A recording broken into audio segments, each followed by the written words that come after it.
diadromous fish. So hopefully likely most of us are familiar with this term diadromy, meaning two roads. It's a behavior that dictates that the fish makes regular and well-defined movements between freshwater and seawater. And one of the really famous examples of this are Atlantic salmon, because they're so colorful and charismatic as they make this preparatory change to move between the freshwater and seawater environment. So they, at this juvenile stage, undergo smoltification. But not all diadromous fish make such charismatic and obvious external changes. So here we have entered the alewife, but the lack of these external obvious changes doesn't necessarily mean that there isn't anything going on under the hood, if you will.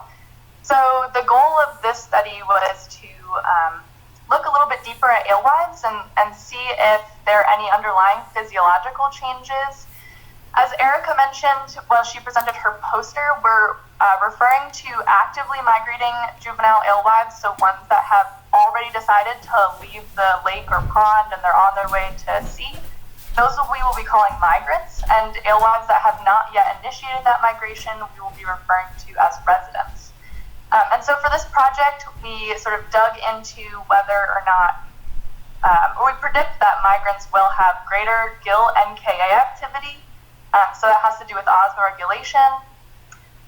That migrants will also have larger hearts than residents, so larger heart would potentially give them a greater cardiac capacity and play into some performance metrics. More fusiform bodies, so they'll be more streamlined or bullet-shaped, which would help them with some swimming performance metrics, help them reduce drag as they swim, and greater activity levels, as Erica mentioned in her poster. This is something that we were interested in. And so the way that I've depicted it here with this image on your right, I'm trying to bring some color into the alewives so that they can be just as charismatic as those salmon that we looked at earlier.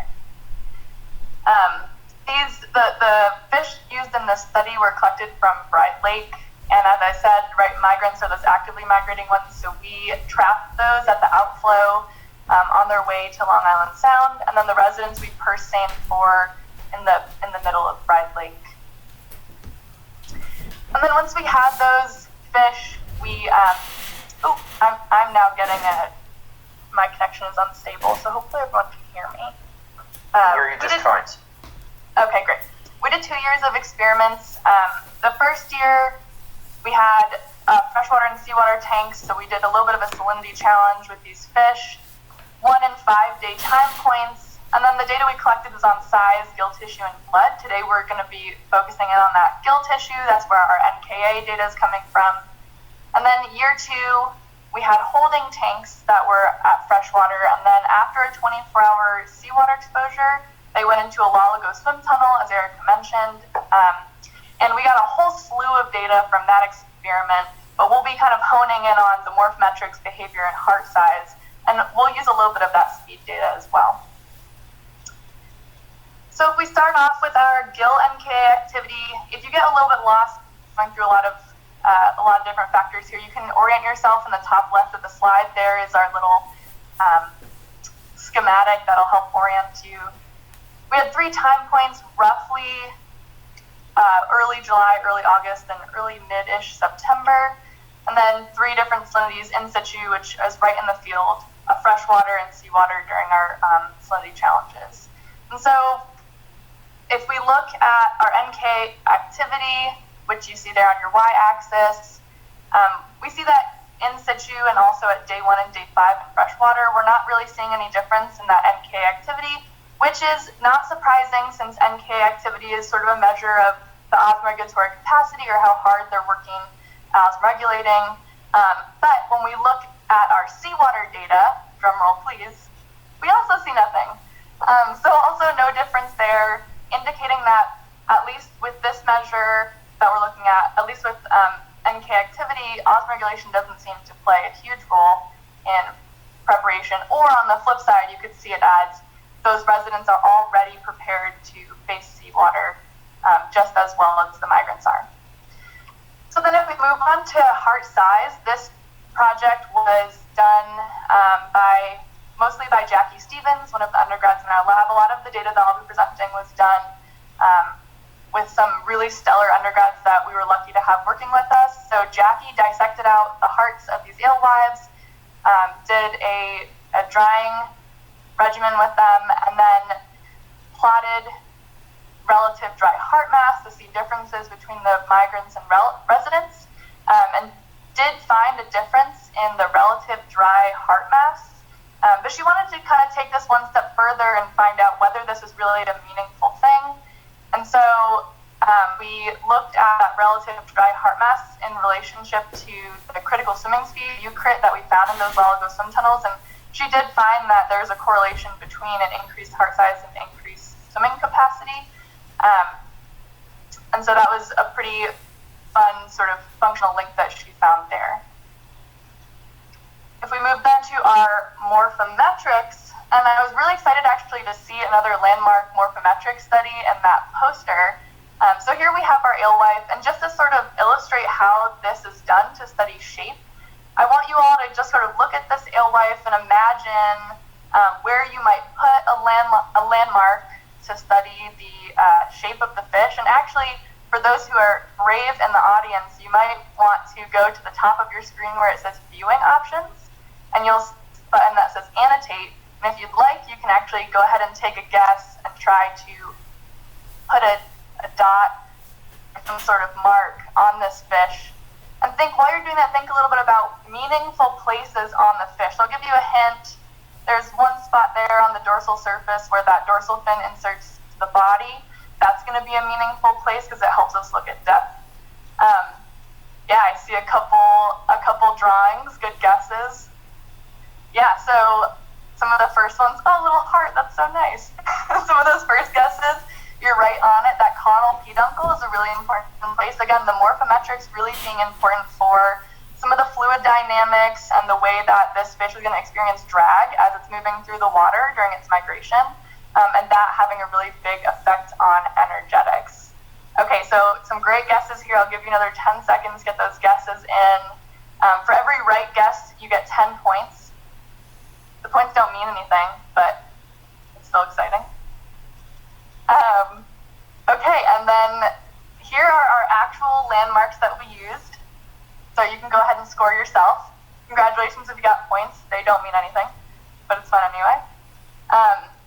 And here they are on the bottom again, but labeled. So that we used 15 landmarks, and you can see that for that wireframe that you're seeing there on the bottom right, you can see that those points cluster fairly well, so they're fairly reliable landmarks. And you can see where there is some variability there that might hint at some findings on in our results slide. So we'll go ahead and move to the results, and I'm going to go ahead and clear all your drawings. Sorry, they were beautiful, but they gotta go. All right, so if we look at what Brandon found, so Brandon Smith is an undergrad who worked on this project. If we just look at his canonical variant analysis, which is just sort of a measure of our shape here, you can see that there's, thank you. You can see that there's no overlap between the migrants and residents, showing us that there is, in fact, a meaningful shape difference between these fish. And I'll mention, too, that this analysis is length independent, so we do know that length could have been playing a factor, so we wanted to make sure to remove that. So this is a good indication that there are shape differences. And just to really visualize that a little bit better, here are the wireframe visualizations of those shape changes. So the black wireframes there are sort of your average alewife. That's kind of where that zero is landing on that canonical varia axis, the x-axis. And the colored wireframes that are on top of the black ones are showing you the shape changes, right? So I've highlighted just one sort of obvious one. You can see that dorsal surface moving either above or below that black wireframe, showing us that those migrants are really becoming more streamlined, more bullet-shaped, whereas those resident fish are kind of chonkier, if you will. They've got a little bit of thickness to them. And so that might be increasing drag compared to those more streamlined migrants. You can see a couple of other changes here. The head also being broader on the residents. That caudal peduncle is changing. So on the migrants, the ventral surface is a little bit more elongated. Again, all these things are going to be playing into how this fish experiences drag and sort of the fluid dynamics of migration as they swim. Lastly, again, Erica already presented on some of these things, but I just want to highlight how much hard she worked on this ethogram and looking at these behaviors. I'm hoping that these videos are playing on your end, but if not, I'm showing Ben's favorite, apparently his favorite behavior here, moseying on the top, where that fish is just kind of casually swimming along. And then a slightly more spazzy fish on the bottom there who is doing that leaning behavior against the wall, but swimming decently okay. So we sort of pull all of this together. Let's see if we can make our alewife as colorful and charismatic as that salmon in the beginning. While we found that there were no differences in gill MKA levels, so we'll have to keep that one grayed out, we did find that migrants do have larger hearts, more fusiform bodies, and potentially different activity levels. Potentially those migrants are more active than their resident counterparts. And so we were able to add a little bit of color to our alewife. And while that's really interesting from a physiological standpoint, it's also really important to sort of zoom out a little bit and think of this in a broader context. As climate change is driving New England toward a higher prevalence and severity of droughts, we're seeing that some of the streams that alewives typically use to migrate are drying up during summer months. So this is a really good example at Bride Lake. This is right during juvenile migration period. I believe this was 2017. Clearly, those alewives are not going anywhere. That's going to be a really hard outlet to swim through, and they're pretty much trapped until they can get enough water to migrate seaward. And this is important since, again, we found that these alewives do have larger hearts. They're beefing up, and that has some energetic cost. And so while we didn't find any difference in gill MKA, that might indicate to us that osmoregulation is not going to be a really important preparatory measure for these fish as they prepare to migrate, but rather the energetics are. And so if we revisit our question mark, this word cloud should be shifted so that MKA is much, much smaller and energetic should be much larger. And with that, I thank you all again, and I'll take any questions.